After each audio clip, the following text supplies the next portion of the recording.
साथीहरू, के तपाईको पनि टिकटक आइडीमा लाइक कमेन्ट भ्युज नआएर हैरान हुनुभएको छ? त्यस्तो हो भने आइडी सस्पेन्ड भएको हुनसक्छ है। आउनुहोस् म सिकाउँछु। सबैभन्दा पहिले तपाईँ आफ्नो टिकटक एकाउन्टलाई खोल्नुहोस् र त्यो आइडीमा भएको माथि 3 डटमा टच गर्नुहोस्। त्यसपछि तपाईँ यो सेटिङ एन्ड प्राइभेसीमा टच गर्नुहोस् र त्यहाँ रहेको छ स्क्रोल गर्दै तल हेर्नुहोस् रिपोर्ट अ प्रब्लम, यसमा टच गर्नुहोस्।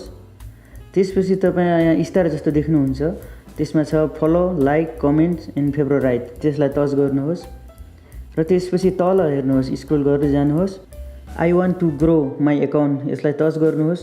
त्यसपछि 1 नम्बरको सस्पेन्डेड एकाउन्ट, यसलाई टच गर्नुहोस् र यहाँ बक्सभित्र देख्नुहुनेछ tap to check if your account has been suspended, यसलाई ओके गर्नुहोस्।